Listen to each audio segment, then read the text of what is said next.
hemos hablado varias cosas. Y es un buen momento para empezar a ver algunas definiciones de economía, porque no lo hemos hecho. Lo que vimos fue la etimología de la economía, ¿no? Dijimos la economía proviene de ego, no, que significan leyes naturales de trabajo. Se aplica seguridad, salud en trabajo, se aplica productividad, se aplica competitividad. Es muy importante la palabra adecuación, ¿no? En el sentido de que permite discernir que todo aquello que no está adecuado al ser humano no es ergonómico. Si estás sentado mucho tiempo no es adecuado a tu salud, no es ergonómico. Si la luz no ingresa apropiadamente al ambiente de lectura, no es ergonómico. Si la temperatura no está adecuada a tu confort, no es ergonómico, ¿no? Y surge este concepto de no ergonómico, o algunos dicen disergonómico. Pero también hay otros que protestan este concepto. Dicen, no deberíamos decir disergonómico porque la palabra disergonómico no está en el castellano, no existe en el diccionario actual de castellano. Y es cierto. Sin embargo, la OIT lo ha utilizado y se está generalizando ese término, pero cierto, no está en el diccionario. Entonces, nosotros no nos vamos a poner a discutir exactamente sobre eso, pero aclaramos que ese término que utilizan algunas personas disergonómico es un equivalente a no ergonómico. Y no ergonómico significa no adecuado a las condiciones físicas, psicológicas, mentales del ser humano. ¿Ok? Una primera definición. Una primera definición es esta, ¿no? Apareció en el año 1857 en este libro, miren. Si bien la ergonomía se inicia como una ciencia, como una disciplina después de la Segunda Guerra Mundial, ya antes se había esbozado algunos términos, antes, ¿no? Y acá aparece un libro, miren, Ergonomía, en 1857, por este autor, no menciono el nombre, ustedes se dan cuenta que es difícil de mencionar. Y dice esto, miren, la ergonomía es un enfoque científico que nos permitirá cosechar, miren, cosechar en beneficio propio y de los demás los mejores frutos del trabajo de toda la vida con el mínimo esfuerzo y la máxima satisfacción. De este concepto yo quiero que ustedes vean específicamente la última parte. Puede parecer muy filosófico, muy sentimentalista, pero cuando analizamos la última parte es muy interesante. Trabajar con el mínimo esfuerzo y la máxima satisfacción. Si tú logras un trabajo con el mínimo esfuerzo y la máxima satisfacción, las condiciones se pueden decir que son adecuadas para el trabajo ergonómico. Y yo recuerdo mucho al profesor de ergonomía, que uno de los profesores que me formó, uno de los primeros, el primero que me enseñó ergonomía, comentó sobre esto algo que yo también quiero comentar y nos hizo lo siguiente, ¿no? Dijo, si ustedes van alguna vez a una empresa y buscan de primera intención, les dicen, ¿qué es lo primero que tengo que hacer para lograr esto en mis trabajadores? Esto, o sea, la máxima satisfacción, ¿sí? Yo recuerdo que cuando lo dijo, no me quedé muy convencido, pero después me he convencido de que es cierto. Si el empleador les dice, señor, usted es un consultor ergónomo, visite mis instalaciones, visite a mis trabajadores, converse con ellos, pero al final yo quiero que me diga algo que yo tenga que hacer para que no gaste mucho, pero haga algo importante. ¿Sí? Es lo que llamamos en economía medidas de bajo costo y gran impacto. Bajo costo y gran impacto. Para lograr la máxima satisfacción de mis trabajadores, mi profesor decía, vayan al baño. Vayan al baño, ¿pero por qué? Mejoren las condiciones de los servicios higiénicos. Pongan un espejo, que nunca falte agua, que las condiciones sean las mejores en los servicios higiénicos y van a ver cómo esas personas mejoran considerablemente su satisfacción. Y al igual que ustedes, cuando yo escuché eso, no me quedé muy convencido hasta el momento en que lo he operativizado, y es verdad. ¿Sí? Los servicios higiénicos en cualquier organización, juegan un papel importante en la satisfacción de las personas. ¿Sí? A las damitas les gusta mirarse a los espejos. ¿Sí? A los jovencitos también, ¿no? Les gusta tomarse un momento para descansar, lavarse la cara, lavarse las manos y encontrar un ambiente limpio, amplio, privado, ¿sí? Que le permita no realizar actividades vinculadas con el trabajo, a veces hasta mirar el mensaje celular, y genera gran satisfacción en los trabajadores. Y hay estudios sobre eso. Ahora, después yo revisé incluso, y hay muchos estudios muy interesantes acerca del impacto que genera mejorar las condiciones de los sanitarios. Medidas de bajo costo y gran impacto, que trascienden en la satisfacción, ¿no? Entonces, esta última parte del concepto me parece muy bueno, ¿no? Mínimo esfuerzo y máxima satisfacción. Es un enfoque científico que nos permitirá cosechar en beneficio propio de los demás los mejores frutos del trabajo de toda la vida, porque trabajamos toda la vida, con el mínimo esfuerzo y la máxima satisfacción. Otros conceptos. Vayamos de cada uno sacando lo mejor. El Decreto Supremo 046-2003 es el anterior Reglamento de Seguridad y Higiene Minera. Acá también tengo el concepto que está en el actual, en el Decreto Supremo 055 del 2010. Pero he traído los dos para que lo podamos revisar. Miren, este de acá está, este es un documento derogado, el 046 del 2001, de Energía y Minas, el Reglamento de Higiene y Seguridad, pero miren, en el 2001, la Ley de Seguridad Salud y Trabajo salió en 2011. En el 2001, Minas ya tenía 10 años de anticipación al desarrollo e implementación de estos temas. Por eso es que ustedes, si se van a las minas, a las petroleras, van a encontrar cosas que en otras organizaciones recién están empezando. Por ejemplo, agroindustriales. Las agroindustriales recién se están poniendo al día en estos temas. Y es por eso que en algunos casos están cometiendo algunos errores, algunas omisiones, porque recién están empezando. Pero en el caso de minas, esto está mucho más previsionado. Ya en este Decreto Supremo, en el artículo 6, había un concepto de ergonomía. Y este concepto es el siguiente, dice: la ergonomía es el estudio sistemático o evaluación de la productividad y la eficiencia del hombre con relación al lugar y al ambiente de trabajo. Su propósito es la concepción de equipos, miren, para mejorar métodos de trabajo con el fin de minimizar el estrés y la fatiga. El concepto anterior decía máxima satisfacción, mínimo esfuerzo. Máxima satisfacción, mínimo esfuerzo. El concepto actual dice hay que disminuir el estrés y la fatiga. O sea, debes tener un trabajo que no te genere ansiedad y un trabajo que no te canse. Porque veíamos que la fatiga predispone a accidentes o a otros problemas adicionales, trastornos musculoesqueléticos, por ejemplo. Y con ello, miren, incrementar el rendimiento y la seguridad del trabajador. O sea, trato de unir dos aspectos: que el trabajador se me vuelva mucho más eficiente, pero que al mismo tiempo también tenga condiciones de seguridad.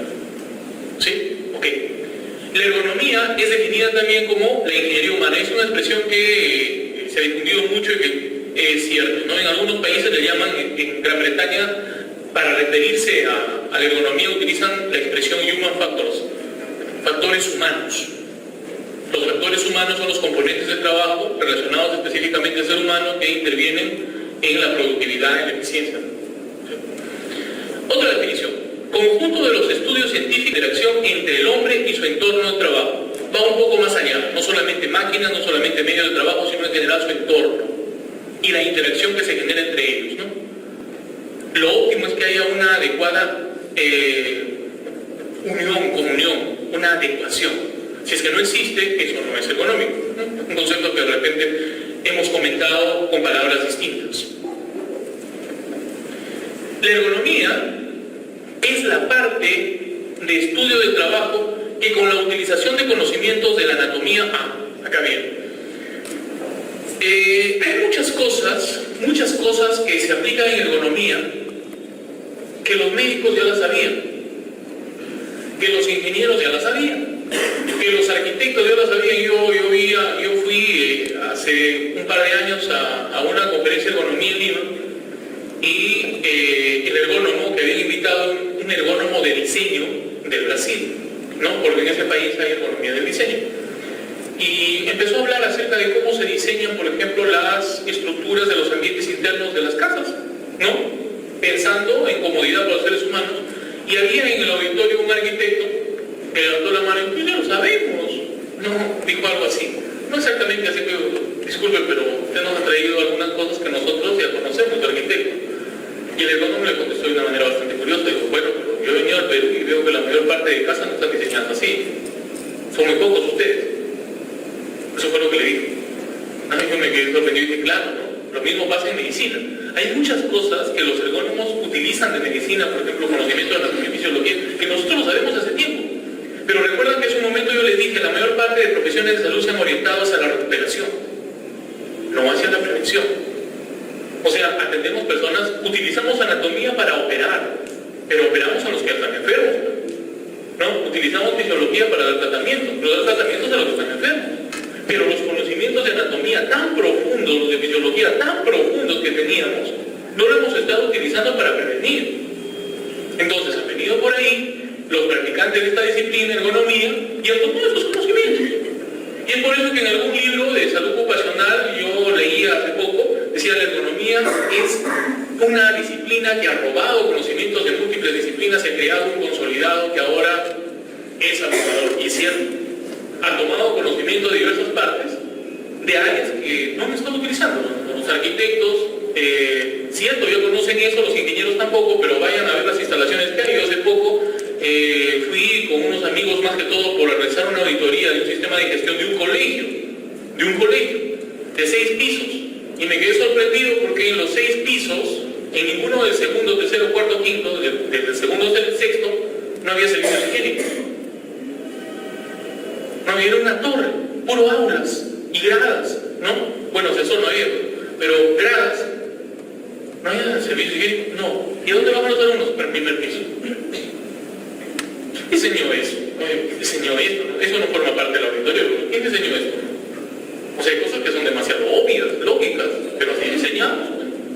Así lo hacemos. Entonces, la respuesta que le dio el alumno me pareció muy interesante. Digo, obvio que ustedes, los arquitectos, saben eso, pero supongo que aquí en el Perú hay muy pocos, porque la mayor parte de casos que no cumplen lo que nosotros sabemos. ¿No? Una buena respuesta. Entonces, la ergonomía es la parte de estudio de trabajo que con la utilización de conocimientos de anatomía y fisiología, acá nos tocó a nosotros, los médicos, psicológicos, sociológicos y técnicos, desarrolla métodos para la determinación de los límites que no deben ser, y aparece otro concepto, límites. Miren, ergonomía está relacionada con adecuación, pero también está relacionada con límites. Hay límites que nosotros somos capaces de tolerar. En un momento les hablé, por ejemplo, de la carga, que se considera como máxima que podríamos nosotros cargar, al no ser animalitos de carga. Nosotros no somos animales de carga, ¿sí? Pero lo máximo que podríamos levantar se dice 3 kilos, lo máximo, ¿no? ¿Sí? Si le superamos ese límite, nos ocasionamos daño.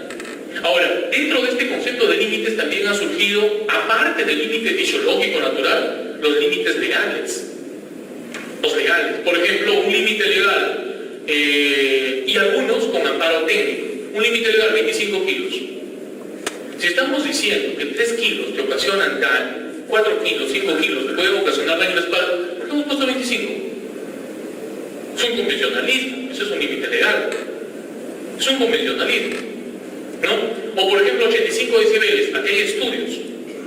85, acá sí hay estudios, es un límite amparado con un tecnicismo. Pero en nuestro país 85 decibeles en 8 horas, pero en Estados Unidos, por ejemplo, es 90 decibeles. 90 decibeles. Y curiosamente en Estados Unidos, que es 90 decibeles, 5 decibeles, no, bastante, hay menos sordos que en el Perú. Lo que pasa es que sus niveles de conservación son mejores que los nuestros, conservación auditiva. O sea, hay cosas que son relativas, pero aparece este concepto, límites máximos permisibles, ¿no? Nosotros tenemos un documento legal que habla de los límites máximos permisibles. Desarrolla métodos para la determinación de los límites que no deben ser superados por el hombre en las distintas actividades laborales. Otro concepto de ergonomía, ¿no? De la Real Sociedad, de la Real Academia de Ergonomía. La ergonomía, otra definición, es el estudio del comportamiento del hombre en su trabajo. Por eso le llaman factores humanos, ¿no? Estudio del comportamiento del hombre en su trabajo. Si ustedes se dan cuenta, vamos complementando con los conceptos que tenemos. Algunos no toman en cuenta todos los aspectos conceptos previos. Ergonomía es el conjunto de conocimientos científicos relativos al hombre y necesarios para concebir útiles, máquinas, dispositivos, o sea, diseñar, ¿no? Que puedan ser utilizados con la máxima eficacia, con la máxima seguridad y, por supuesto, bienestar. Consolida varios aspectos que hemos visto, varias cosas, ¿no? Entendible el concepto, hemos comentado. Ergonomía es la tecnología de las comunicaciones entre el hombre y la máquina. Ah, qué interesante, tecnología. Tecnología es todo aquello que permite mejorar nuestra calidad de vida, hacer más rápidas nuestras acciones, nuestro trabajo, mejorar. Este micrófono es una tecnología, la luz eléctrica es una tecnología, el fluorescente es una tecnología, esta cortina es una tecnología. Cuando el primer hombre utilizó esa piedra y le puso utilizando algo para amarrar esa piedra a un mango de madera, eso era tecnología. Esa olla de barro era tecnología. Pues la tecnología no son solamente objetos, la tecnología también puede ser aspectos que permitan comunicaciones entre el ser humano y las máquinas que utilizamos, esa computadora, el celular. Mientras más rápido se supone nosotros podamos entender ahora la forma como se utiliza un iPad o un smartphone, ¿no? Se supone que la comunicación es mucho mejor. Si te dan un teléfono que no entiendes, la mayoría, antes, para usar una computadora, no sé si se acuerdan, ¿no? Los de mi generación, tenías que estudiar el DOS, ¿no? Una desgracia en ese tiempo estudiar computación, ¿no? ¿Por qué? Porque te enseñaban tantas cosas que al final, 2 años después ya no servían de nada, ¿no? Pero para manejar una computadora tenías que meterte un curso y si no, no podías manejarla. Ahora no. Tú compras un iPad, compras un smartphone que tiene lo mismo que una computadora y tú mismo aprendes a utilizarlo. Nadie lee el manual. ¿Y por qué? Porque ese teléfono está tan pensado en que sea entendible que solamente vas a ir tocando, moviendo y descubriendo nuevas cosas. O sea, la tecnología en que esa máquina se comunica contigo es muy buena. Es muy ergonómico, ¿no? En cambio, si tienes un teléfono que no puedes entender, pues obviamente esto no te estaría cumpliendo. Entonces, trasciende el aspecto simplemente de las formas, de los tamaños, de los pesos, ¿no? Va más allá. Comunicaciones también. Las escrituras que hacemos, ¿no? Los comunicados. Yo hace un momento les hablé, cuando empecé esta conversación, les dije, ¿no? Una de las cosas que se perseguían esos aviadores era que pudieran entender los mandos que existían, los cuadros de mando, los paneles, ¿no? Actualmente, por ejemplo, hay un principio ergonómico que dice, cuando tú vayas a escribir o quieras comunicar algo, debes pensar en quién, en el que sabe más o en el que piensa menos. El que piensa menos. Es algo obvio. O sea, tú no vas a escribir algo pensado específicamente para esa persona que es ingeniero de seguridad o que es doctor en filosofía. No. Tienes que hacerlo para que lo entiendan todos, porque si lo entiende la persona que menos conocimiento o formación tiene, lo va a entender la persona mucho más. Eso es económico. O sea, una comunicación que cumpla los objetivos. Economía. La economía va un poco más allá. Conjunto de conocimientos científicos aplicados para que el trabajo, los sistemas, los productos y los ambientes se adapten a las capacidades y limitaciones físicas y mentales de las personas. Un buen concepto. Todos nosotros tenemos capacidades y limitaciones. Todos.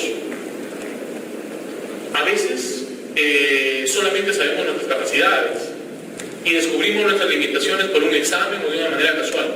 Otras veces sí conocemos. Generalmente es fácil reconocer nuestras limitaciones cuando de repente ya en un trabajo hemos visto que no somos muy hábiles para ciertas cosas, ¿no? De repente para conversar, de repente para ser ordenados, de repente diversas situaciones.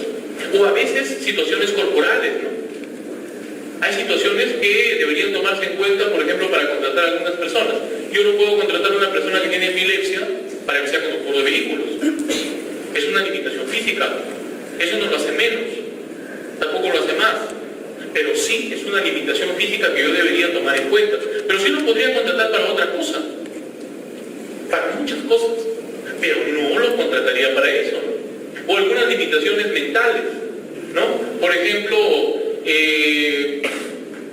hay algunas enfermedades congénitas que generan o asocian retardo mental.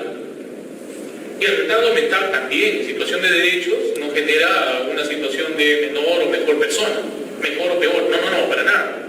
Pero existe el retardo mental. Por ejemplo, yo puedo contratar a una persona que tiene un determinado síndrome congénito y obviamente puedo hacer que en el restaurante que tengo pues ayude de mozo, pero no lo puedo poner a que saque las cuentas. No tiene problema. Lo puedo mandar de congresista, pero no lo puedo poner de cajero. Jamás. No, obvio. Sí, porque el congresista lo haría bien, pero el cajero jamás. ¿No? Obvio. Entonces, por el retardo mental. Entonces, hay limitaciones que deben tomarse en cuenta al adecuar los puestos de trabajo, al adaptarlos, obviamente. Entonces, eso de ahí me parece también bueno. Lo coloqué, lo daré como 50. Una de las últimas es el proceso de diseño para uso humano, McCormick. Proceso de diseño para uso humano. Todo aquello que diseñamos para nuestro uso es parte de la economía. Porque también hay cosas que nos sirven para nuestro uso, ¿no? Y ustedes pueden ir y pueden ver un parque que es demasiado hermoso, bonito, que suena, pero vas a pasar una vez por ahí al año, ¿no? ¿Para qué gastaste tanta plata? ¿No? Entonces, es bueno colocar esto, para uso humano. El objetivo principal de la ergonomía, ¿cuál es? Creo que a esas alturas lo tenemos bien claro. La ergonomía busca adaptar el trabajo en todos sus aspectos, máquinas, medios, procesos, hemos visto, ¿no? Herramientas, métodos, puestos de trabajo, ambiente de trabajo, o sea, los 4 aspectos principales al ser humano. Adaptar el trabajo hacia el hombre. Adaptación del trabajo, adecuación del trabajo. Todo aquello que no es adecuado no es ergonómico. Ahora, ese es el objetivo general. Si ya vamos a objetivos específicos, vamos a encontrar que está relacionado con incrementar ¿qué cosa? Los aspectos de la salud del trabajador y, por supuesto, los aspectos de seguridad. Si hablamos de salud del trabajador, no solamente vamos a hablar de que no se van a generar trastornos o enfermedades ocupacionales, sino que adicionalmente va a mejorar la calidad de vida del trabajo. ¿Sí? Y, por ejemplo, darle unos buenos servicios higiénicos a los trabajadores va a significar que tengan las manos limpias, que tengan un lugar cómodo de hacerse la higiene, lavarse los dientes, que trabajan todo el día. Eso está con mucha comodidad. O sea, tienes que trabajar todo el día en un lugar y tienes un baño que es deprimente, pues fácilmente no te lavas los dientes y vas a terminar con caries a fin de año. Pero si tienes unos servicios higiénicos muy cómodos, vas a estar bastante cómodo, ¿no es cierto? Eso va a trascender en tu salud, pero además va a trascender en la calidad de vida. O sea, tú llegas, así como en tu casa tienes unos servicios higiénicos muy cómodos, tienes una silla, una sala, un sofá muy cómodo, llegas al trabajo y encuentras más o menos lo mismo, calidad de vida. Calidad de vida del trabajo, y eso te va a hacer más productivo. Ahora, si es seguridad, esa seguridad va a sumar al término de salud lo que es bienestar. No estás en riesgo de sufrir daños y también va a incrementar la productividad. Miren cómo todo está relacionado y cómo todo es tan lógico. Esa es otra cosa de las que escuché en esa exposición que les hablaba del economista de diseño de Brasil. Que decía, la economía es cierto, señores, es muy lógica, pero lo que yo no entiendo es por qué nadie la aplica. Decía, parece el huevito de Colón. Ustedes han leído esa historia del huevo Colón, donde dijeron a Colón que, burlándose algunas personas, ponga en vertical un huevito, porque nadie podía hacerlo, todos ponían y el huevito se caía. Ponían y el huevito se caía.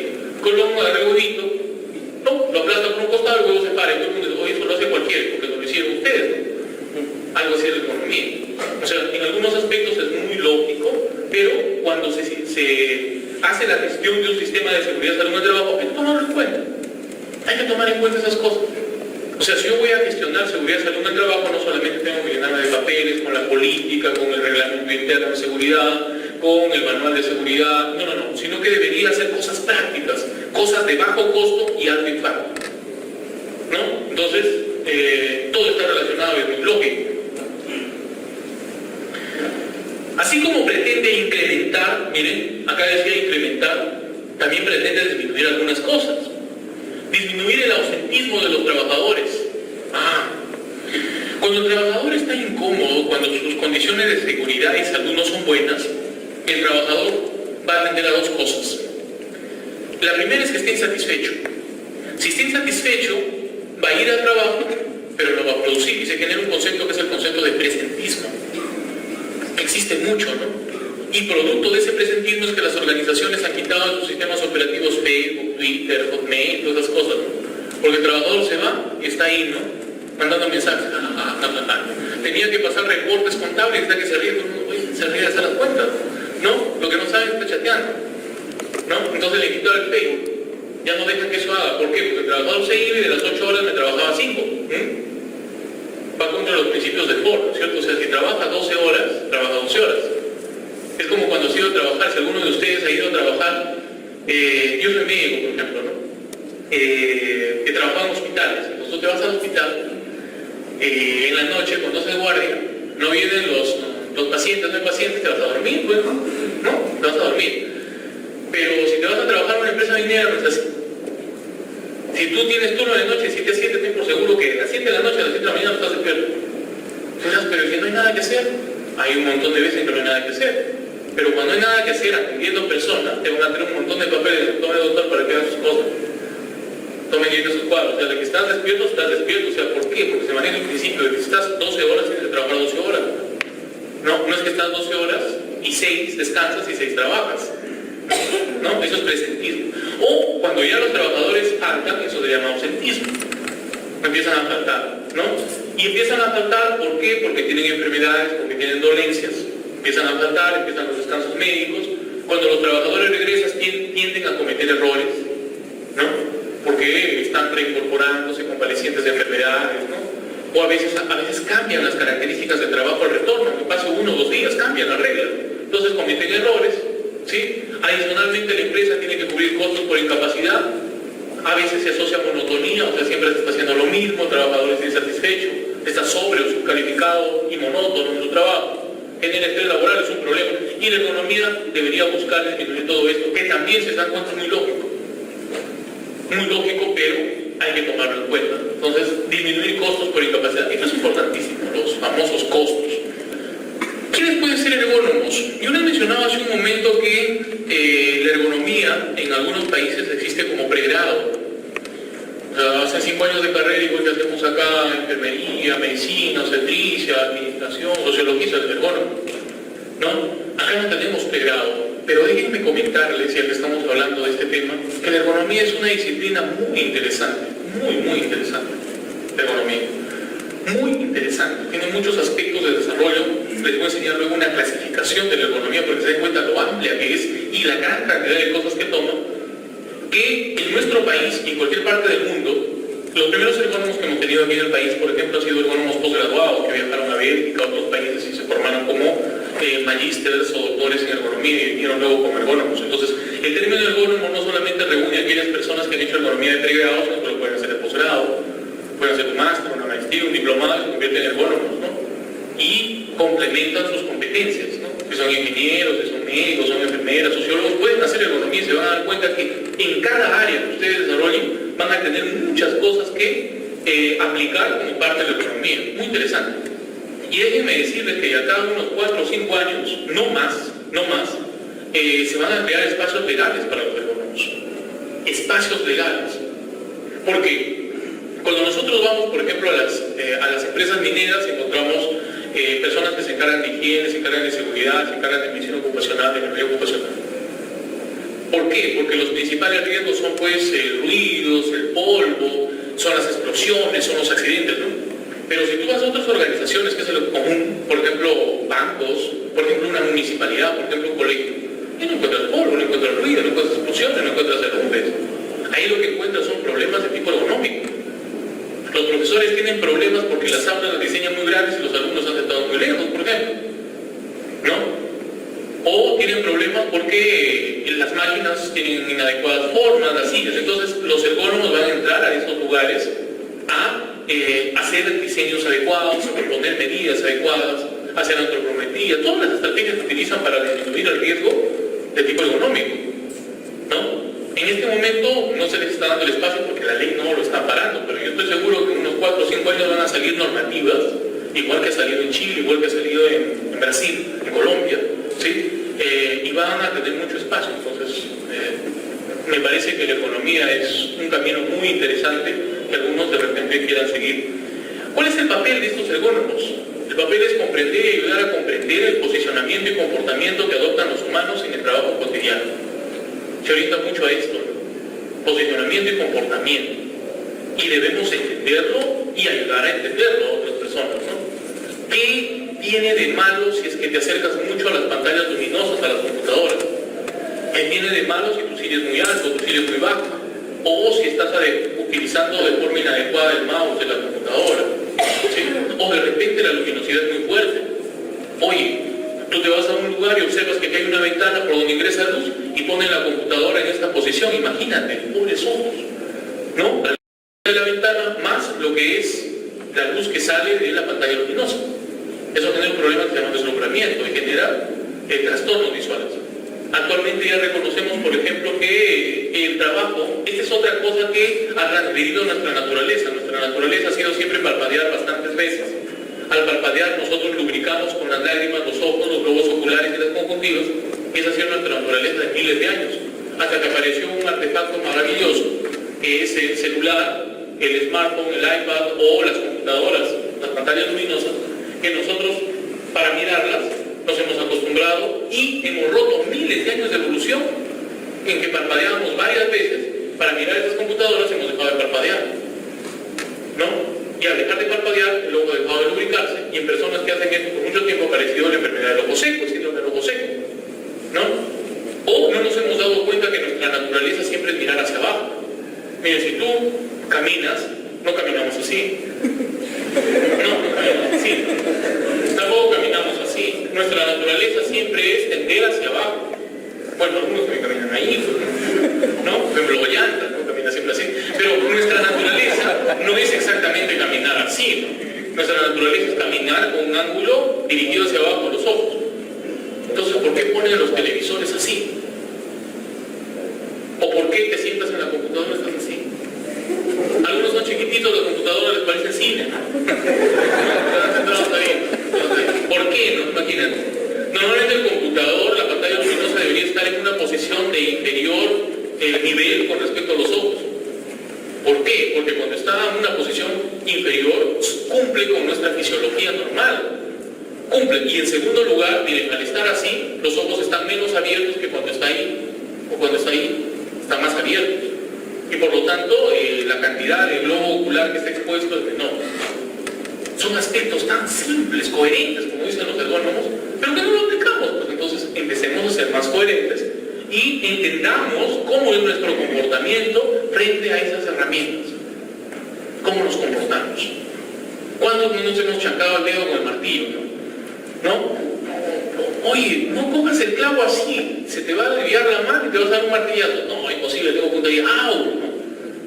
¿Por qué? Porque rompemos cosas que son lógicas, ¿no? Entonces hay que entender, comprender cómo es nuestro comportamiento frente a las máquinas y al trabajo que realizamos diariamente, al trabajo cotidiano. Es importante hacerlo. Quiero salir de esta presentación y quiero mostrarles otra cosa. Clases de ergonomía. Cuando nosotros hacemos clasificación, esto vamos a ponerlo en pantalla total. Ya les decía hace un momento, hablando de otra cosa, cuando hacemos clasificaciones, que nosotros podemos utilizar o hacer nuestras propias clasificaciones. Cuando evaluamos el pensamiento humano, la evolución del pensamiento humano tiene sus momentos, ¿no? Lo primero que hace nuestro pensamiento es la descripción. Vemos la naturaleza y la describimos, ¿sí? Después de que hemos aprendido a describir, si se eleva nuestro desarrollo, y por eso que es importante estimular el sistema nervioso, viene la conceptualización. O sea, ya no solo describimos, no decimos, hoy estuve en un ambiente grande, lleno de sillas, es descripción. Eso es bastante. Si ustedes van a una persona con retardo mental, no lo puede hacer, ¿no? Entonces, solamente hacerlo ya significa que nuestro sistema nervioso tiene cierto nivel.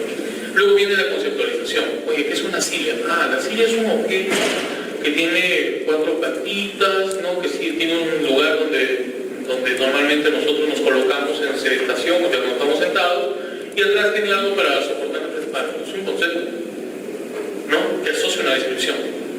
Pero el tercer momento de nuestro sistema nervioso es la clasificación. Después vienen otras, ¿no? Por ejemplo la categorización, ¿no? Varias más. Pero la clasificación es un momento avanzado. Cuando tú o nosotros somos capaces de clasificar algo, nuestro sistema nervioso es bueno. O sea, tú clasificas, ¿no? Vamos a clasificar tal cosa, voy a clasificar la ergonomía, voy a clasificar los factores riesgo, no sé. Entonces, las clasificaciones pueden ser distintas de persona a persona, nos podemos clasificar a nuestros gustos, ¿no? Y yo tengo mi propia clasificación, que no es esta, y adicionalmente he encontrado muchas, pero una que me gusta bastante es esta que les voy a mostrar. Esa es una clasificación de la ergonomía que lo divide en 3 grandes grupos, a la ergonomía, 3 grandes grupos. La divide en ergonomía física, ergonomía cognitiva y ergonomía organizacional.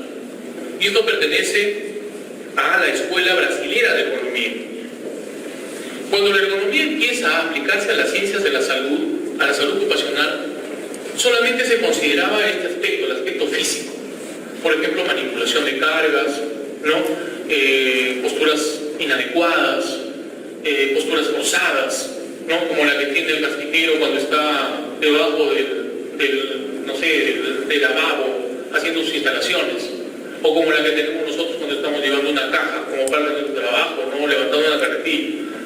Esa es la ergonomía física, pero no se consideraban otros aspectos. Son los brasileros, nuestros vecinos de Brasil, uno de los primeros, los pioneros en ampliar la ergonomía a áreas distintas a simplemente los aspectos corporales del ser humano, ¿no? Y enviarlos un poco más allá de nuestro aspecto corporal, como vamos a ver luego, y dividir la ergonomía en tres áreas. Una es la ergonomía física, otra es la ergonomía cognitiva y la otra es la ergonomía organizacional.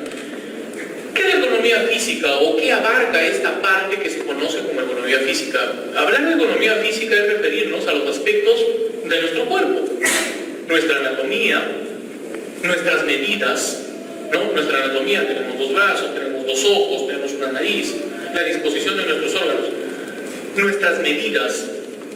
Si yo tengo dos personas, les hago una pregunta, una persona de 1,80 m y tengo una persona de 1,60 m, 1,80, 1,60, ¿sí? Y tengo una caja de 20 kilos que yo necesito trasladar desde esta posición hasta la de allá, y los dos trabajadores levantaron la mano cuando yo dije, ¿quién quiere ayudarme? ¿Quién puede llevar esta carga hacia allá?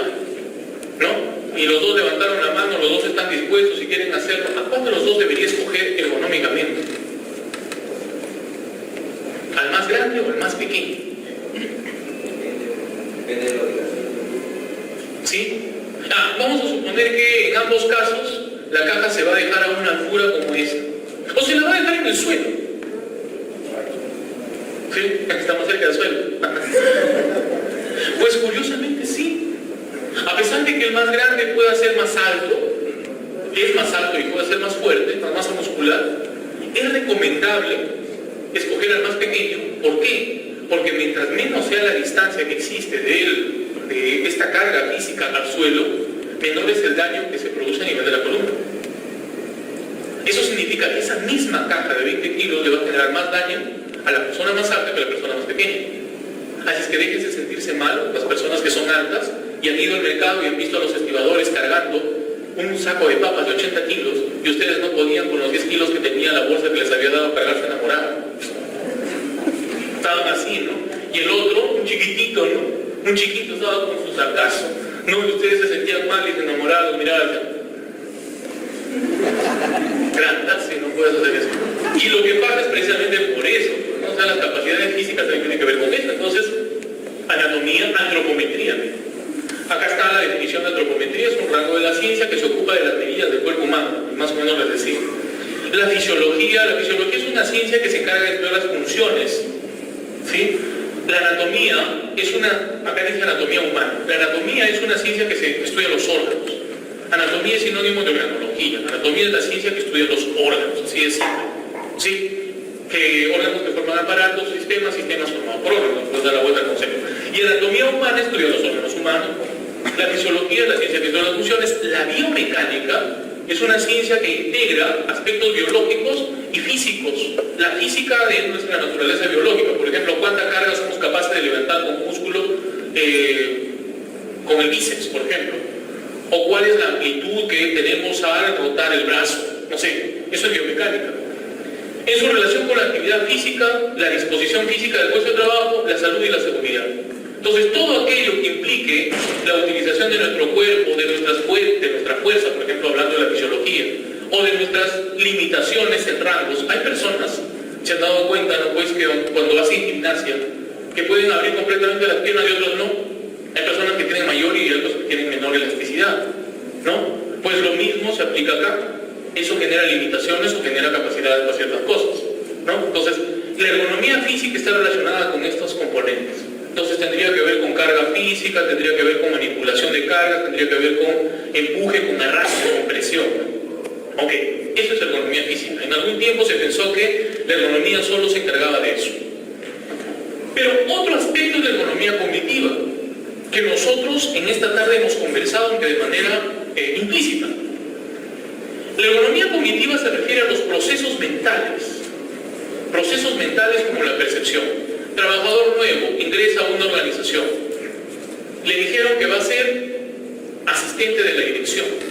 Contentazo, asistente de la dirección. ¿Qué hace un asistente de la dirección? Pues un asistente de la dirección asiste al director. Pero ¿qué cosa significa asistir al director? Que llega a su primer día de trabajo. Muy bien, hijo, te vas a ir al 6º piso, me vas a traer estos papeles, luego bajas al primero, me traes un café, luego te vas al otro lado, y le dices a la secretaria que me traiga el libro de cuentas, luego vas con el contador y me traes los reportes de la SUNAT, luego subes y me traes los reportes economía, luego vas 50 cosas en la cabeza. Paso, ¿no? Al final es un trabajador nuevo, es un trabajador poco entrenado, eso se llama carga mental. ¿Sí? Eso no es adecuado para un trabajador nuevo, no es adecuado para una persona que recién está empezando, no es ergonómico. Pero es una característica de los trabajos, ¿no? ¿Sí? Ahora, como en todo, no todas las personas pensamos a la misma velocidad. Nuevamente, siempre lo digo, y no me canso de decirlo, eso no te hace mejor ni peor, pero no pensamos igual. Hay personas que piensan muy rápido, hay personas que recuerdan mucho, tú le dices 5 cosas y te las recuerdan, pero hay personas que tú le dices 5 cosas y salieron a la puerta, que me dijeron, disculpen, ¿no? Sí, eso pasa con mucha frecuencia, con bastante frecuencia, ¿no? Entonces, no todos tenemos la misma capacidad de percepción y por lo tanto, un buen jefe, hablando en términos económicos, debería también en los primeros días ver qué tal es la capacidad de adecuación de sus trabajadores con respecto a la percepción o los procesos mentales que tienen, ¿no? Un trabajador que recuerda todo no es mejor ni peor que el otro, pero es un trabajador que tiene que ser tratado distinto a otro. De repente, si yo veo que un trabajador tiene una memoria muy fugaz, pues le voy a decir, mira muchacho, mire señorita, coja un lapicerito y anote lo que le estoy diciendo, para que usted no se confunda, ¿no? ¿No han visto los mozos, no? Pues a veces yo me quedo sorprendido, que me voy a los restaurantes y veo 50 mesas y viene el mozo y te dice, ¿qué necesita? Bueno, yo necesito esto, para la otra persona esto, cada uno pide cosas distintas, yo ahorita lo traigo. Pues tiene memoria, una memoria gigantesca, tiene 50 mesas y se acuerda de todos. Tú te pones a hacer eso y te acuerdas ninguno, ¿no? Entonces, no todos, y eso, oye, pero es mozo, ¿y qué tiene que ver que sea mozo? De repente tiene una gran memoria, es inteligente, eso no tiene nada que ver, ¿no? Está en ese trabajo, pero tiene una gran memoria. Entonces, no todos tenemos la misma capacidad de percepción, la misma capacidad de retener carga mental. La memoria, el raciocinio, la respuesta motora, ¿sí? El factor humano, la confiabilidad, esto es importante, la confiabilidad, no todos somos igual de confiables. La confiabilidad tiene que ver mucho con responsabilidad, tiene que ver con sinceramiento de las actividades. Miren, eso no tiene nada que ver con manipulación de cargas, con posturas, pero tiene que ver con ergonomía. Porque si yo tengo un trabajador que no me es confiable, posiblemente tarde o temprano se genere un clima inadecuado en la organización, yo no le puedo confiar algunas cosas, porque me va a generar problemas en la productividad o en la calidad del servicio o producto que genero. Obvio, ¿sí? La toma de decisiones. Hay trabajadores que son muy eficientes, tienen buena memoria, raciocinio, pero cuando tienen que tomar decisiones no saben qué hacer. El gerente o el director sale de la organización, por ahí sucede un conflicto, una queja, o uno de los usuarios empieza a golpear a uno de los trabajadores y el trabajador no sabe qué hacer. Llega el gerente que se lo sabe todo. Oye, ¿por qué no llamaste a la policía? ¿Por qué no? No sabía qué hacer. No toma de decisiones, ¿no? Toma de decisiones.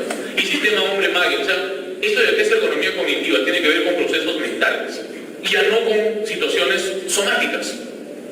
Lo de acá era somático, ¿no? Físico, ¿sí? Lo otro tiene que ver con todo lo relacionado al proceso mental y luego lo vamos a clasificar bien, lo vamos a clasificar mejor. Y acá tengo lo que se conoce como ergonomía organizacional, va un poco más allá.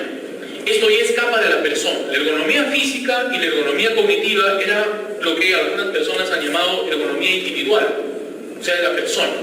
Aspecto somático, cuerpo y aspecto mental. Pero esto de acá va más allá. Ergonomía organizacional va a la organización entera, algo que hace unos años atrás no se había visto. La organización entera puede ser que no sea adecuada. Por ejemplo, tú llegas a una organización con la mejor disposición, con la mejor gana de dar lo mejor que has aprendido en tu universidad y te encuentras con que todo el mundo, como decimos acá los peruanos, es una expresión muy peruana, permítanme utilizarla, todo el mundo te quiere atrasar, todo el mundo te quiere serruchar o te quiere manotear con el jefe, no esas expresiones. O sea, es un ambiente hostil. Tú llegaste 5 minutos tarde y el jefe se enteró, porque tus mismos compañeros te están mirando, ¿no? Te están mirando así, ¿no? Entonces, el clima organizacional también importa. Se refiere a la organización, a la optimización de los sistemas sociotécnicos, incluyendo sus estructuras organizacionales, políticas y procesos. Las políticas, ¿no? A veces las políticas no son coherentes, no están bien definidas, te perjudican. A veces las tareas. Tú llegas a un lugar Contratan, eso pasa mucho, por ejemplo, en el gobierno, en las instituciones estatales, donde la gente o está subcalificada o está sobrecalificada. Tú vas a encontrar personas altamente calificadas haciendo funciones de secretario. Eso pasa en el Congreso, por ejemplo. Asesor del Congreso, ¿no? Una persona con 5 maestrías, doctorado, 2 carreras, un montón de cosas. Congresista, ¿no? Quinto secundario, ¿no? Eso pasa mucho, ¿no? Eso es un trastorno organizacional. Hay una persona sobrecalificada y hay una persona subcalificada, ¿no? Entonces, a veces también pasa así, ¿no? Personas muy eficientes, con buenos expedientes, buenos currículos, ingresan a las organizaciones y terminan siendo la parte final de la escala jerárquica. Genera frustración, etc. Esto es organizacional. Y la economía también lo ve. O sea, miren, ya no ve solamente cuánto levantas, ya no ve cuánta carga tienes, sino también ve tu organización. Tu organización te viene en una posición adecuada. ¿Estás siendo verdaderamente considerado de acuerdo a tus calificaciones? ¿Estás sobre o subcalificado? ¿No? ¿Se te está valorando lo suficiente? ¿Se te está permitiendo el crecimiento?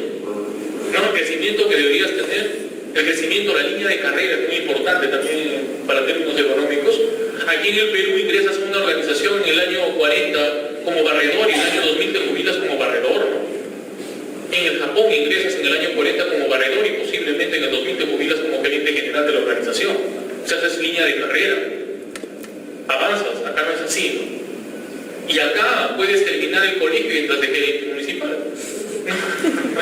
y normal, ¿no? O sea, eso es organizacional, para poner algunos ejemplos. Entonces, tipo de economía de acuerdo a eso. Y acá tengo las taxonomías. Ya casi para terminar, voy a explicarles un poco esto y con esto vamos a terminar. La clasificación para complementar lo que hemos visto, los factores de riesgo económicos. Quiero comentarles algo. Sí, creo que puedo escribir un par de palabras por acá. Cuando nosotros hacemos gestión de seguridad y salud en el trabajo, porque estamos haciendo economía laboral, gestión de seguridad y salud en el trabajo, hay algunos conceptos que debemos tener bien claros, bien claros. Y en este detalle de tratar de evitar enfermedades, trastornos, incidentes y accidentes en el trabajo, vinculados al trabajo, hay que reconocer 4 conceptos y 3 elementos. 3 elementos y un concepto adicional. En todo trabajo, nosotros debemos reconocer en primer lugar, bueno, al trabajador. Acá está el trabajador. El trabajador. En segundo lugar, hay un ambiente de trabajo. Ambiente de trabajo, ambiente. Y en tercer lugar, están los denominados peligros o factores de riesgo, ¿no? Entonces, hay por acá unos factores de riesgo o peligros. Ahora prefiero decirles peligros. En general, factor de riesgo y peligro es lo mismo. Si tratamos de hacer un poco de historia, esta expresión factor de riesgo es una expresión que viene de las ciencias de la salud. Nosotros los médicos utilizamos esta expresión con mucha frecuencia. Por ejemplo, un factor de riesgo para el cáncer de pulmón, tabaco. Un factor de riesgo para el cáncer de colon, comer mucho carbohidrato o poca fibra vegetal. Factores de riesgo. Un factor de riesgo para hipertensión arterial, pues ser obeso. Factor de riesgo, eso es un término que sale de ciencia de la salud. Entonces, un factor de riesgo para quedarse sordo en el trabajo, ruido. Un factor de riesgo para hacer neumoconiosis, polvo. ¿No? Factores de riesgo. Los ingenieros, ¿no? Sin embargo, utilizaban en vez del término factor de riesgo la palabra peligro. Siempre. Entonces decía, un peligro, el ruido. Nosotros, factor de riesgo, lo mismo, ¿no? Un peligro, el polvo. Un peligro, una caída, el efecto. Pero actualmente, aunque son lo mismo, vamos a tender a llamarle peligros. ¿Por qué? No porque los ingenieros nos hayan convencido, ¿no? Pero le vamos a tender a llamar peligros porque la norma OSA 18001 utiliza esa expresión. O sea, la norma OSA 18001 prefiere el término peligro. Y como estamos en la tendencia a estandarizar, pues utilizamos peligro. ¿Se acabó? ¿No? Ganamos ingenieros. Entonces, Ahora, peligros, ¿sí? Pero es lo mismo, ¿eh? Donde ustedes busquen, van a encontrar y es lo mismo. Factores de riesgo, peligros. Entonces, hay tres componentes. Pero les decía que se suma un concepto. Y ese concepto, ¿saben cuál es? Ese concepto es exposición. Exposición. Para que una persona desarrolle un daño, tiene que necesariamente haber las cuatro cosas. Las cuatro. Tiene que estar, pues, el trabajador, tiene que estar en un ambiente de trabajo y tiene que haber un peligro. ¿Sí? Y tiene que estar expuesto a ese peligro. Entonces, para que yo diga, oye, me quedé sordo por el trabajo, tiene que haber ruido en mi trabajo, ¿no? Para que yo diga, el señor hizo cáncer, mesotelioma, cáncer al mesotelio, no a la pleura, tiene que haber asbesto en el trabajo. ¿Sí? No diga, se electrocutó por culpa del trabajo, tiene que haber electricidad, de repente trabaja en un lugar con electricidad, como se electrocutar. O sea, tiene que haber estas condiciones. ¿Ok? Ahora, estos peligros se dividen en tipos. Los dos tipos más frecuentes de división son estos. El primero no lo voy a escribir. Divide los peligros en peligros con riesgo de accidentabilidad y peligros con riesgos de enfermedad ocupacional. Por ejemplo, ¿cuál es un peligro con riesgo de accidentabilidad? Trabajo en altura. No, trabajo a desnivel. Trabajar, por ejemplo, a 2-3 metros. En nuestro país se considera trabajo a desnivel por encima de 1.8 metros, ¿no? Entonces, cuando trabajas a 2 metros, pues eso es un peligro mecánico, un peligro de tipo locativo. ¿Sí? Te puedes caer, te accidentas. Es un peligro de accidentabilidad. Un peligro de enfermedad ocupacional, en esa misma labor, ¿no? En esa misma labor. De repente es que tú trabajas en altura porque eres pintor y trabajas con pinturas acrílicas, y esas pinturas acrílicas tienen metales pesados, y de repente no te dieron respirador, solamente mascarilla, y estás inhalando esa pintura por años que tiene plomo, metales pesados, y vas a hacer alguna enfermedad ocupacional, de repente un saturnismo, que es la enfermedad de intoxicación crónica por plomo. Entonces, es un riesgo para un factor de riesgo, un peligro para enfermedad ocupacional. Es una clasificación: peligros para accidente, peligros para enfermedades ocupacionales. Pero otra que se utiliza mucho, y que seguramente ustedes han escuchado, es aquella que lo clasifica de acuerdo a su naturaleza y dice, hay peligros físicos, ¿no? Físicos, hay peligros químicos, hay peligros biológicos, ¿no? Hay peligros psicosociales, y aparece acá esta palabra, hay peligros de tipo ergonómico. Aparecieron los peligros ergonómicos, ¿no? Peligros ergonómicos. Dentro de los peligros físicos nosotros podemos mencionar varios. Por ejemplo, podemos mencionar la luminosidad, el ruido, la vibración, las temperaturas extremas, ¿no? Ya sean altas o bajas. Dentro de los peligros químicos podemos mencionar el polvo, por ejemplo, que puede ser orgánico, por ejemplo el acerrín es un polvo orgánico, o puede ser un polvo inorgánico, por ejemplo el sílice que sale de las piedras, o el asbesto. ¿Sí? Ok. Dentro de los biológicos están las bacterias, los virus, ¿no? Los parásitos, los termitos. Dentro de los psicosociales, por ejemplo, está la carga mental, etc., ¿no? ¿Sí? Ok. Y dentro de los ergonómicos, ¿a quién consideramos? Pues lo que les voy a hacer en este momento para terminar la conversación de la tarde es la clasificación de esos factores de riesgo económicos. A eso le llaman los brasileros taxonomía de riesgos. Por eso dice acá taxonomías. ¿Cómo se dividen estos riesgos disergonómicos?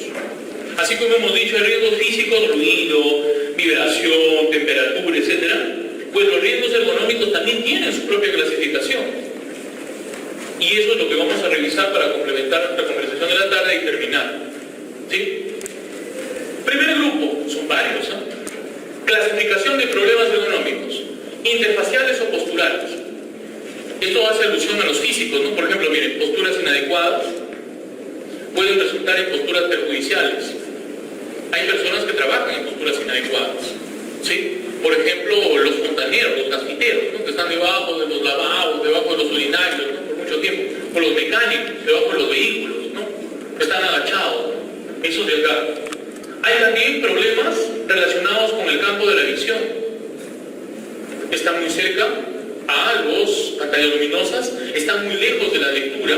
Imagínate si yo pongo acá un letrero y lo pongo a los 2 metros arriba, y los chiquitos, los niños, o las personas de talla baja, no lo van a poder ver bien, y mucho más si tienen problemas visuales, ¿no? O de repente esto de acá lo pongo muy abajo, posiblemente haya personas que de repente sean más altas y lo pasen inadvertido. Entonces yo debo crear que el campo de visión sea adecuado para que la comunicación sea efectiva y se pueda tomar la información de forma adecuada. Campo de acción y de alcances, ¿no?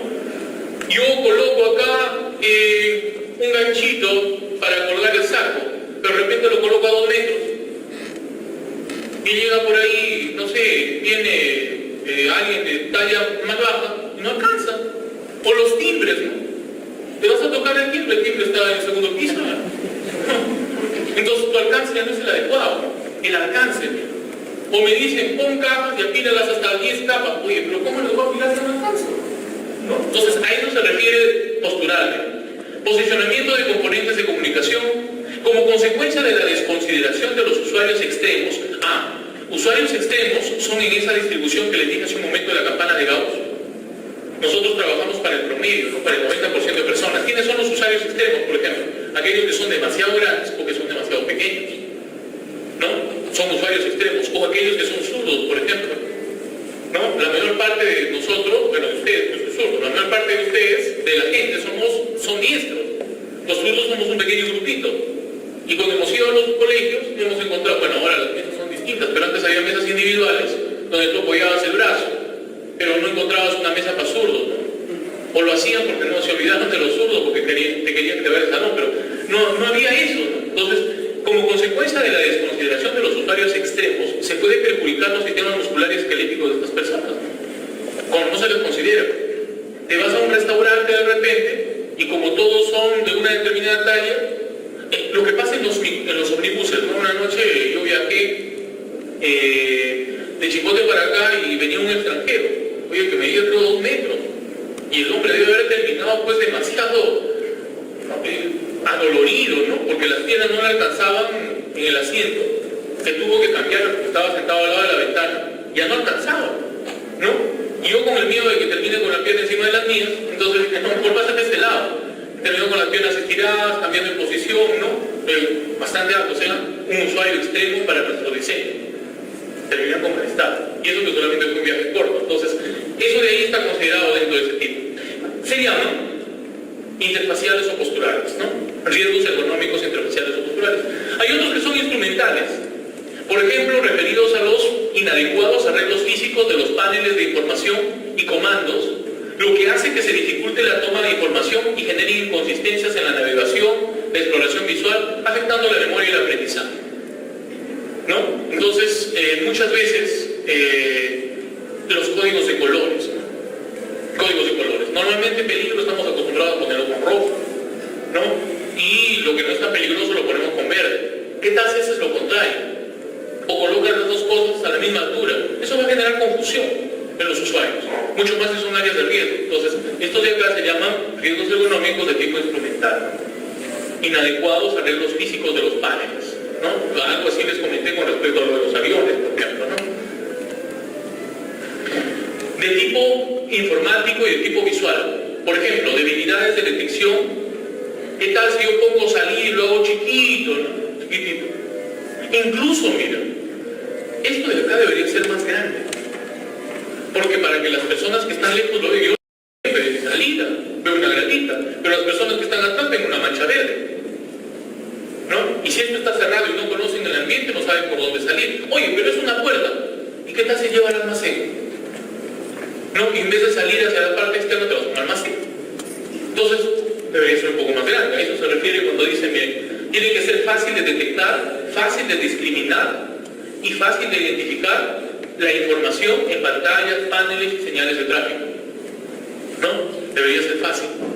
Un ejemplo de esto, por ejemplo, cuando ustedes van a las terminales de los buses, ¿no? Las terminales.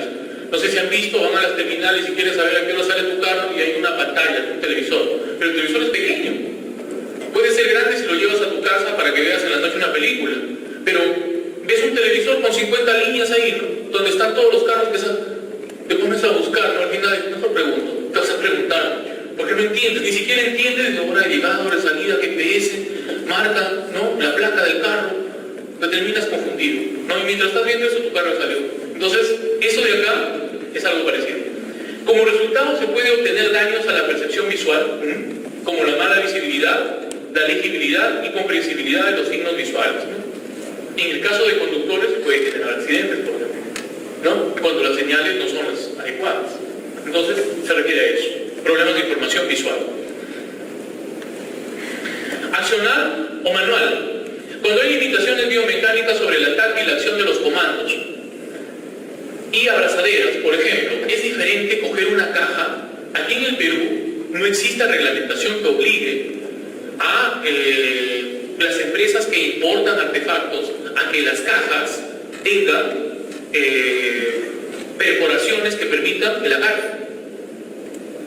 Ustedes se habrán dado cuenta de esto. Tú te vas a comprar tu lavadora, es una caja plana, ¿no? No hay que levantarla, ¿no? Y se te resbala, y te aplastan los dedos, y se te resbala.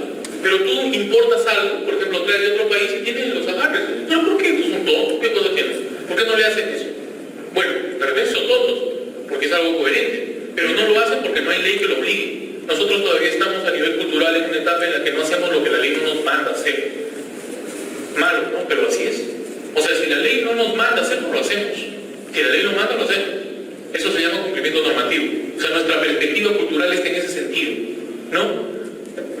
Para ejemplo, es un botón, ¿no? Te subiste a un carro de transporte público, un taxi, lo que sea, sin cinturón el hombre, ve un policía en la esquina, se pone el cinturón. Pasa a la esquina, te lo deja, ¿no? Cumplimiento normativo, estamos acostumbrados a eso, ¿no? Eso va a cambiar en algún momento, yo estoy confiado de que eso va a suceder, pero hasta el momento no ha sucedido. Entonces, muchas cajas no tienen abrazaderas, ¿no? También hay ángulos, la manipulación y la aceleración que agravan las lesiones por traumatismos repetitivos. Se refiere también a las dimensiones, a la conformación y al acabado que pueden perjudicar y dañar el agarre y causar presión localizada en callos. Y está relacionado con lo mismo. Es diferente llevar una caja que tiene las asas a tener que llevar una caja que no tiene de dónde las sujetes, ¿no? O a veces improvisas, le pones un hilo, ¿no? Y te vas a ir cortándote los dedos, ¿no? O como cuando nos dan las bolsas, estas bolsas que no... Si ustedes han ido, han comparado tiendas seguramente cuando compran artículos, no sé. Y hay tiendas donde te dan las bolsas y las bolsas tienen en la parte superior unas estructuras horizontales que cuando tú las coges no te lesionan los dedos. Pero ese no es el común tampoco, porque no tenemos norma, ¿no? Tú te vas a comprar a Chile y todos los lugares te van a dar ese tipo de bolsas. O sea, con un agarre perfecto, en la parte superior algo cruzado, horizontal, para que tú cojas y no te duelen las manos. Pero tú te vas a comprar a los mismos mercados que están en Chile, que tienen acá en el Perú, y te dan unas bolsas que tú llenas tu bolsa y tus manos y tus dedos se están cortando. Llegas a tu casa, tus dedos están cayendo. ¿No? Sí, ¿no? Mal agarre, ¿no? Claro, te produce problemas, o no es así. Y si comparas con otros lugares, vas a ver, aquí en nuestro país hay lugares donde te dan otro tipo de artículos, pero como la ley no exige que todos lo hagan, no lo hacen. En el momento en que lo hagan, lo van a hacer. Pero eso es también ergonómico, genera problemas.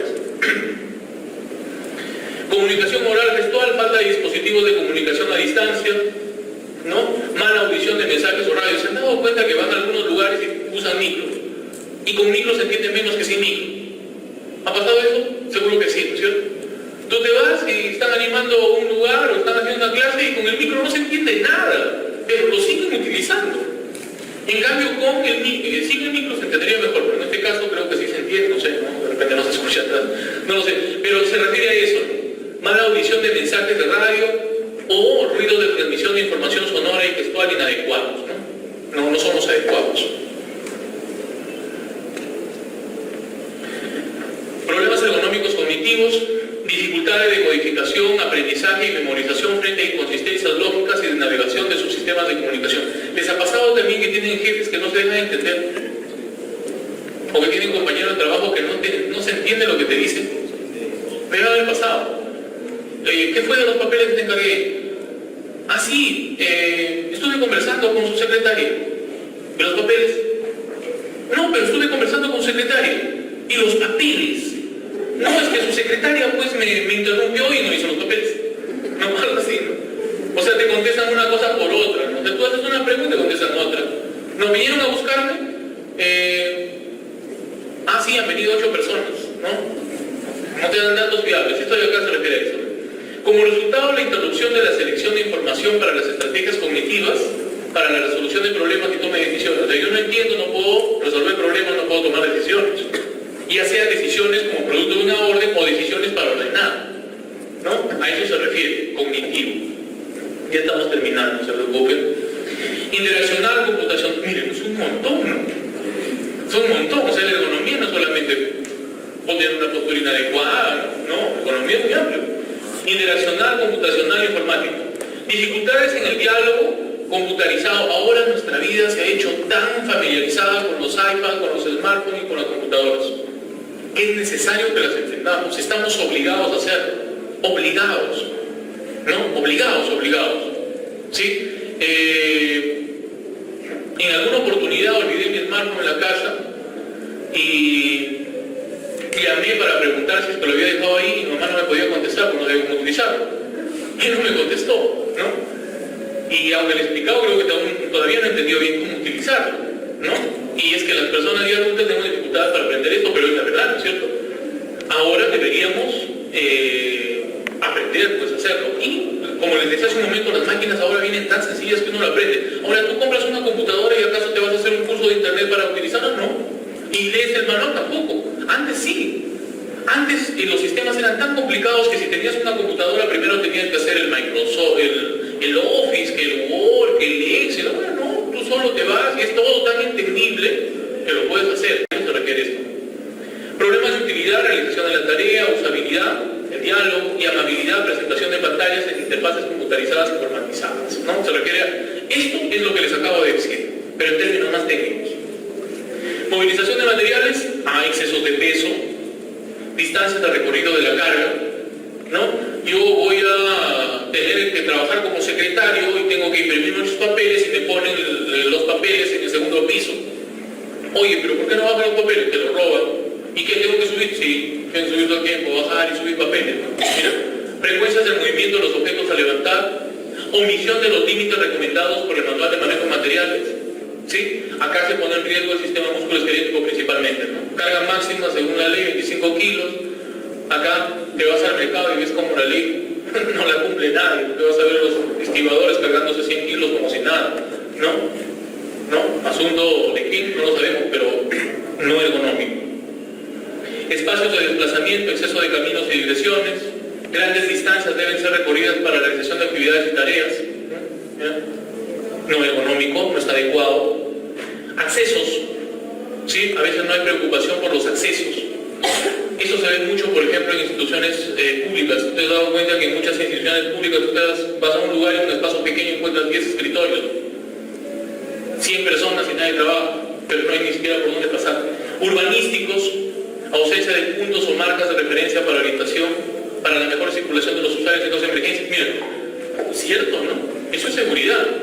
O sea, tú vas a una calle y no sabes qué hacer. Mínimo, hay lugares donde tú viajas, o acá mismo, donde los nombres de las calles están en las esquinas, ¿no? O ahora, bueno, tienes tu smartphone y abres y ves el mapa, ¿no? Y te ubicas. Pero hay lugares donde es tan complicado porque en el mapa te ubicas, está el nombre de la calle y buscas y solamente ves números en las puertas. Números, tú no sabes en qué calle estás. Y ya cuando estás por ubicarlo te saltan y te quitan el smartphone. Y al final no llegas a tu destino, ¿no? Es algo así. Deficiencia y mala circulación del usuario dentro de la ciudad. Miren, falta de áreas públicas para la integración y el ocio público. ¿Hasta dónde se ha ido la economía? O sea, la economía ahora quiere diseñar la ciudad y está bien, es su derecho, ¿no? Lo que no han hecho los arquitectos en tantos años, bueno, Trujillo es una ciudad con bastante áreas verdes, ¿no? Bastante áreas verdes. Tú te vas a ciudad no vas a encontrar ningún parque. Ninguno, puro cemento. No hay nada, ¿no?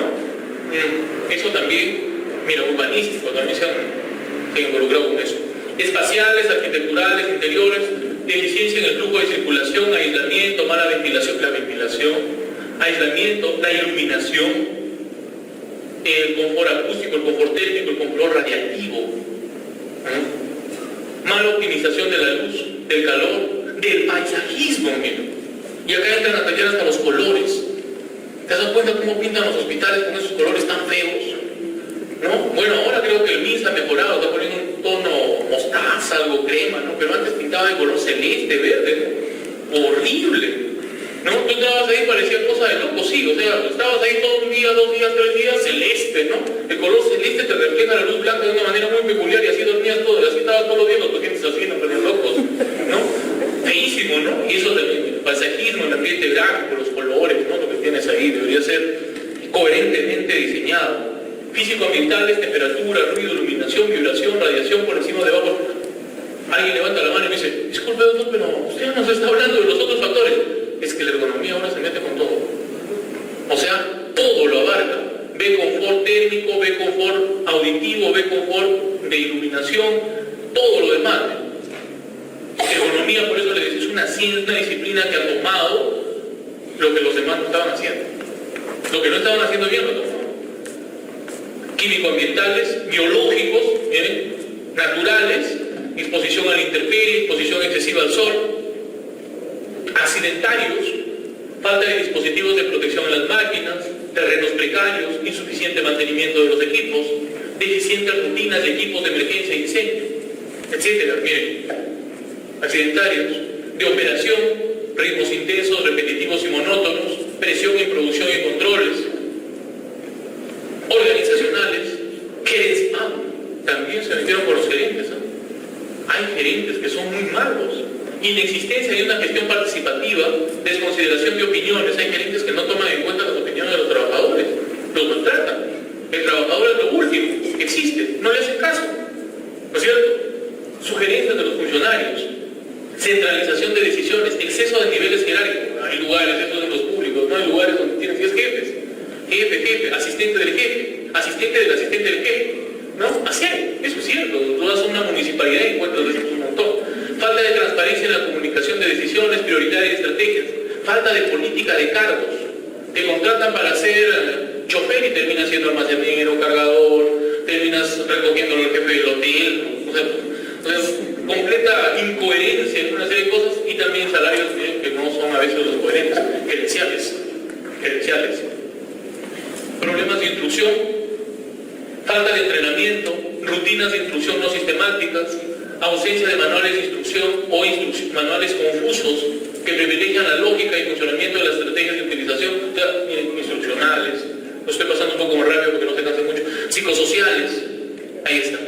Entonces, miren, al final, si los contamos a todos, hay como 25 en estas taxonomías. Se llaman taxonomías.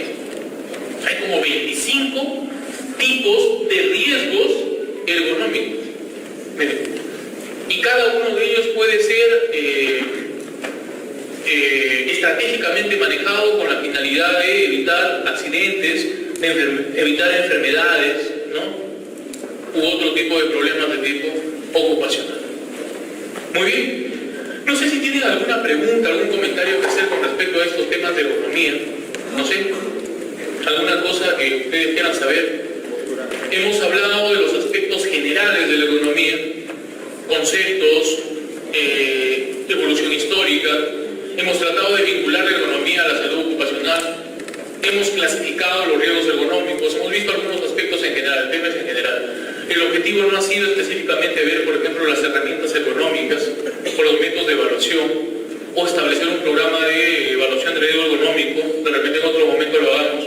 Pero algunas ideas de ergonomía espero que hayan quedado en ustedes y también saquen sus propias conclusiones. Les agradezco mucho por su atención. Espero que nos volvamos a encontrar en un tiempo cercano para conversar de esta u otras cosas.